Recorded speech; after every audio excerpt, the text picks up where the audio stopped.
Bonjour, bonsoir, ravi de vous retrouver avec les vidéos de Vivre Cru. Aujourd'hui je voulais faire un petit question-réponse assez généraliste par rapport à deux sujets qui me sont revenus. Il y en a un qui vient des commentaires où quelqu'un pose une question sur l'eczéma, donc les problèmes de peau, et une question que j'ai reçue par mail d'une personne qui me demandait une aide et des conseils par rapport à la question de la dépression. Donc je vais commencer par ça parce que je sais que ça touche bon nombre de personnes. La dépression, donc cette personne me disait qu'elle avait 53 ans et qu'elle souffrait depuis 20 ans d'une forme de dépression chronique. Et que bon, elle avait modifié son mode d'alimentation, mais que... Attendez, je modifie un petit peu pour la lumière.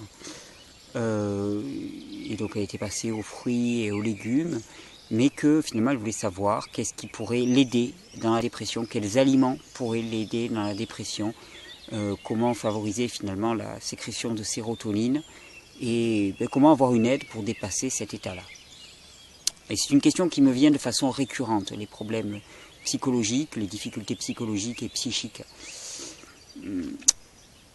La nourriture peut aider. La nourriture peut aider, évidemment, énormément. Donc la nourriture, on va le faire très simplement. Qu'est-ce qui aide particulièrement à la sécrétion de sérotonine? La sérotonine, c'est une neurohormone. Il faut d'abord qu'il y ait un précurseur de la sérotonine qu'on appelle le tryptophane. Vous savez que le tryptophane, l'action du tryptophane est inhibée en présence d'acides aminés trop importants, de nombre d'acides aminés. Le meilleur tryptophane que vous allez trouver dans les fruits. Qui plus est, on a remarqué qu'une charge glycémique suffisante, c'est-à-dire assez importante, augmentait la sécrétion de sérotonine et de dopamine aussi, qui est aussi une hormone du bien-être. Donc la charge en sucre globalement va dans le sens de la libération de sérotonine. L'exercice physique aussi va dans le sens de la sécrétion de sérotonine. Alors comme il n'y a pas un aliment particulier qui va faire quelque chose, parce que ça c'est une approche analytique à laquelle je ne souscris pas, parce que je sais qu'elle ne marche pas, parce que chacun de nous est un individu différent et que les solutions, c'est en écoutant notre corps. J'avais fait une vidéo, notre corps il est indexé sur la vérité. C'est le principe même de la kinésiologie. Donc interrogez votre corps, sachez ressentir vos sensations et vous saurez quel fruit ou quel légume ou quelle noix vous correspond et peut aider à ce moment-là. L'exercice physique aussi est très très important. On a montré que les chocs répétés du cerveau sur la boîte crânienne étaient sécréteurs de sérotonine par réponse. Et c'est même un moyen qui est utilisé en thérapie avec des micro-vibrations appliquées sur les gens à une certaine fréquence et qui aiderait. Il y a eu des tests qui ont été faits avec des schizophrènes, avec des gens fortement dépressifs chroniques et qui finalement s'avéraient extrêmement profitables.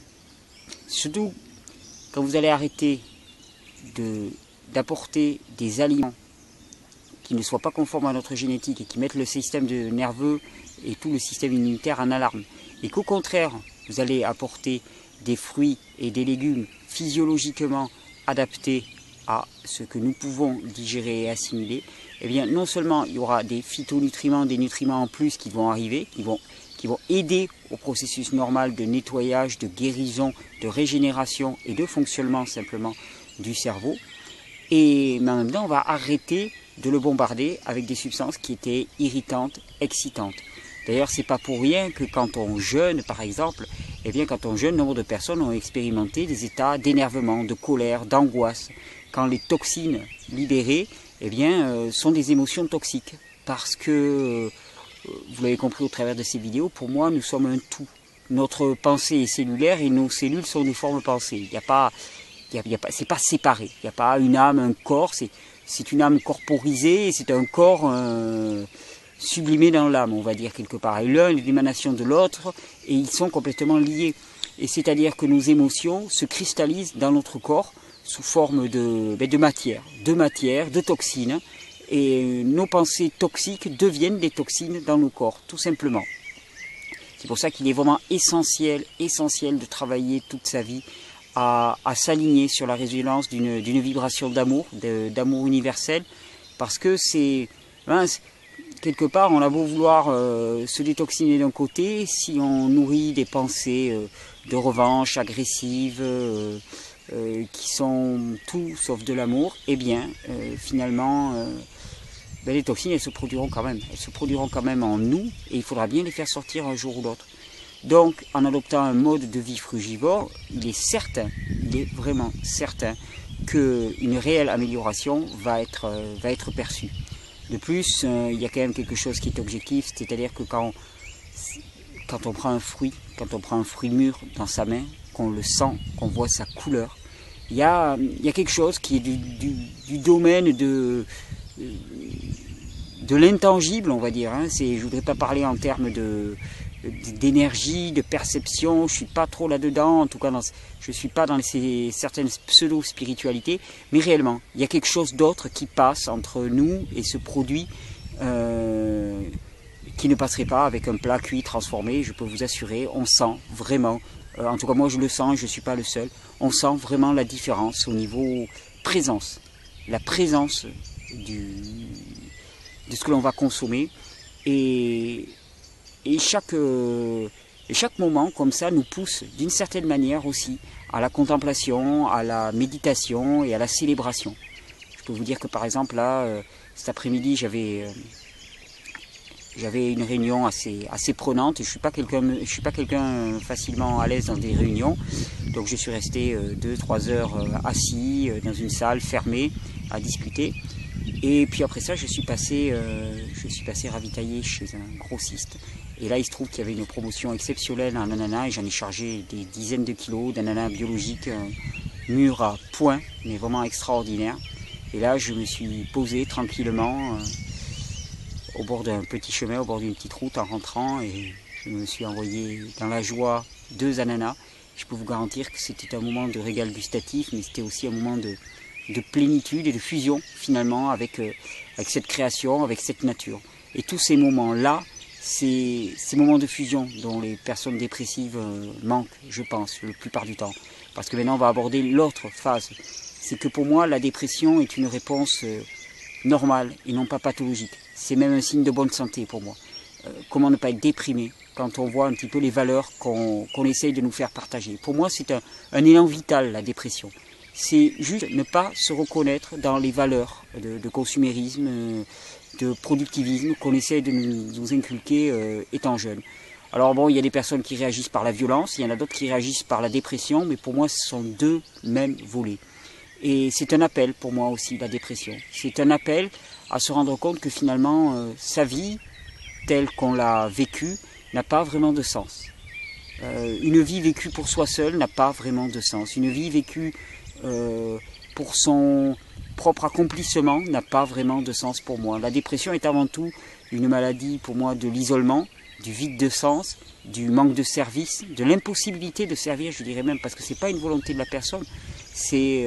Je crois que nous sommes vraiment victimes en grande partie des conditions même de ce mode de vie qui est le nôtre en Occident et qui fait qu'on est tous isolés les uns des autres, qu'on est séparés pour qu'on grandisse en nous finalement l'insatisfaction, et l'insatisfaction grandissant, eh bien on le voit, le besoin de consommer et de se tromper de cible finalement, de se nourrir avec autre chose que la vraie nourriture qui est l'amour, eh bien, ce désir augmente. Je me souviens d'une petite anecdote, je vous en avais déjà parlé, mais j'ai vécu pas mal de temps dans une communauté qui s'appelle la communauté de l'Arche, ça vient et ça revient, mais c'est une expérience qui m'a beaucoup marqué. Et une fois une dame m'avait dit quelque chose en me faisant remarquer, il y avait un petit peu le grenier de l'Arche où on stockait un petit peu les produits un peu exceptionnels dans lesquels on venait taper un peu assez régulièrement. Donc il y avait un peu de crème d'amande, des produits un peu de fête. Et elle me disait, tu sais, je remarque au cours des années, parce qu'elle était là depuis 40 ans ou 50 ans, au fur et à mesure que le nombre de personnes décroît à la communauté, que les gens se parlent de moins en moins parce que finalement la charge de travail devient énorme, eh bien les besoins en ces produits, on va dire, de confort alimentaire augmentent. Les gens ont besoin de compenser avec de l'alimentation de confort, donc de l'alimentation grasse qui va surcharger. Et c'était évidemment, d'après elle, et je suis d'accord avec elle, se tromper de cible. Mais pour moi, la dépression, c'est la même chose. C'est une une zone de flou. C'est pas encore une mauvaise réponse, mais presque. C'est une mauvaise réponse à un vrai problème. C'est une réponse de personnes désemparées qui ne voient pas d'autre solution que celle qu'on lui a inculquée. C'est-à-dire que quand on nous a inculqué un modèle, on nous a appris à penser d'une certaine manière et on croit que finalement il n'y a que cette voie. Et quand on ne s'y reconnaît pas, quand on ne s'y retrouve pas, eh bien naît le désespoir, le vide de sens, l'absurdité de cette vie. Et là, c'est la dépression qui naît. Alors le seul moyen, la dépression pour moi c'est un appel, et le seul moyen c'est dans le silence, dans la quiétude. C'est pour ça que des endroits comme celui-ci sont fabuleux pour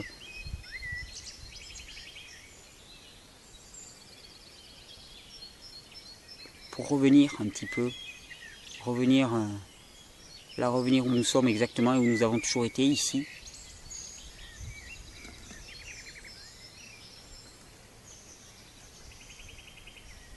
Regardez tranquillement l'eau qui coule, le vent dans les feuilles quand elles frémissent, les jeux de la lumière. Revenir à ça et puiser dans cette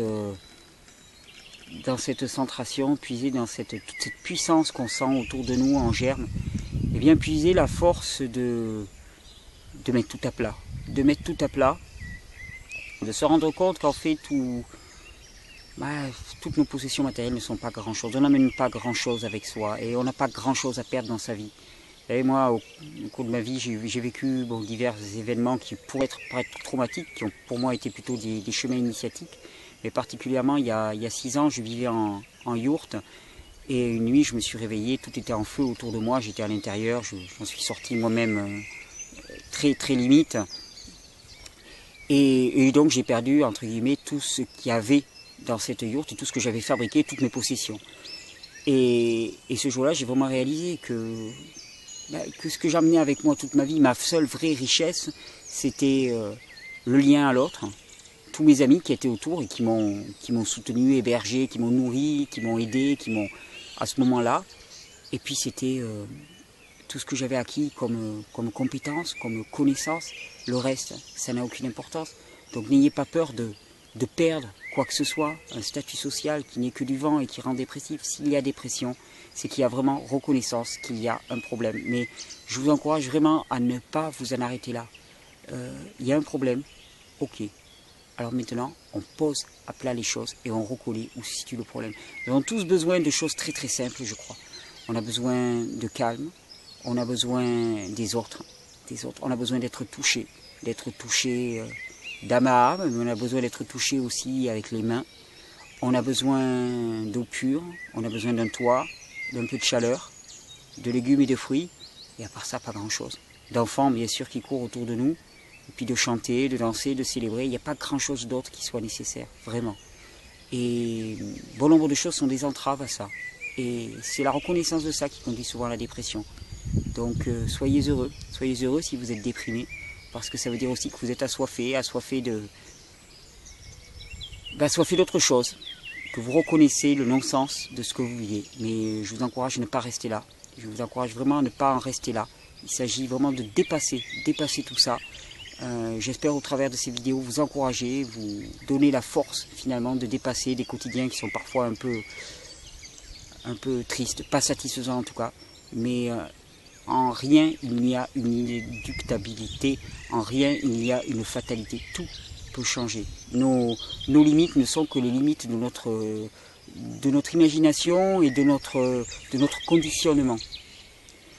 Et notre conditionnement, il est fort. Je sais qu'il est très très fort ce conditionnement, mais je le vois de jour en jour, des gens qui s'éveillent, qui se rendent compte de ce conditionnement et qui enfin découvrent leur propre nature et commencent à fleurir. C'est le printemps